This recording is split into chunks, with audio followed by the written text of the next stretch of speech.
Thank you, Mr. Chairman. And let me start with making just an observation. And maybe it's just me, maybe it's just Central Kentucky in my congressional district.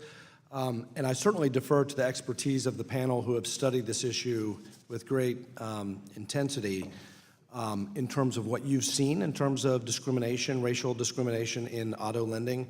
But in my experience, and again, maybe this is just my congressional district, I don't know a single racist auto dealer. I don't. I have never, ever observed in my interaction with any auto dealer a desire to not sell a car. And in arranging financing, my experience in actually listening to my constituents of all races is that auto dealers want to arrange financing and get a car moved off their lot and in the possession of their customers, regardless of race. And what I would say also about the indirect lending model is that, contrary to what we've heard today in a lot of the testimony, dealer-arranged financing doesn't hurt, but helps consumers and customers. And it does so because the dealer has the ability to have the scale and the purchasing power to actually interact with banks in a way that the consumer cannot. The dealer has the ability to bring volume to a bank and arrange financing in a way that a cherry-picked customer cannot.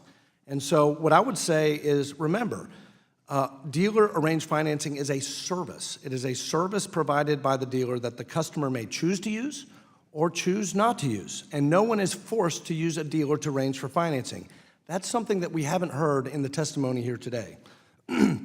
A car buyer chooses to use dealer-assisted financing. He or she, as a result, receives a significantly more convenient buying experience and can achieve a lower interest rate.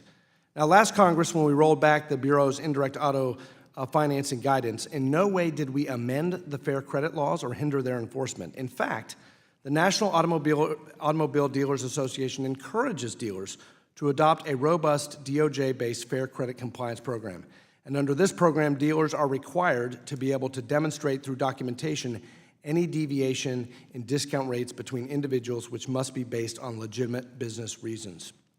I just wanted to make that statement, and I invite the panel, if they disagree with that, to talk about that in your testimony later. But at this point, let me move on to insurance. And I want to first recognize my colleague from Michigan, the gentlelady from Michigan, for justifiably expressing concern about high rates in Michigan. And Mr. Rivera, to that point and that issue, in preparation for this hearing, I reviewed not only your testimony, but also your report and op-ed on Michigan auto insurance rates that you released in March. After reading that report, I thought you made a very compelling case for the Michigan State Legislature to reconsider some of its policies. But nowhere in your written testimony did you mention Michigan's no-fault auto insurance mandate that is paired with the only unlimited personal injury protection requirement in the country. Your report states that this no-fault PIP requirement currently accounts for 42% of the average premiums paid by the Michigan driver. On top of this, you state that Michigan does not impose a medical fee schedule resulting in the average auto accident claim in Michigan totaling over $75,000, which is more than 5 times the average of the next closest state. Why is that information excluded from your testimony? And don't you think that may be why Michigan premiums are so high? Well, thank you for the excellent question, and thank you for reading the brief. As you know, we attached the brief to the written testimony, and for the purposes of the written piece, really wanted to focus on what's really one of 2 issues. One is, why are rates so high just generally? And that's around the medical cost state practices that we all know so well. But then there's a second question, which is, why do rates differ between people? And that's where we really thought we had to incorporate this discussion around non-driving factors, for the simple fact that you could get charged more if you lost your spouse. You could get charged more if you lived in a rural area. And for factors like that, we wanted to have a focus for the purposes of making sure that we also answered the prompt of the title of the testimony. Mr. Lynch, in my remaining time, why do insurance companies use credit scores? Because they're very effective. They work, and they are very good at predicting how likely a person is to be in an accident in the coming 6 months or years. Is it ever used as a single variable to determine a rate, or is it part of a larger algorithm? No, it's always part of a larger algorithm. And can you explain how consumers' prices would be affected if insurers were not allowed to use that?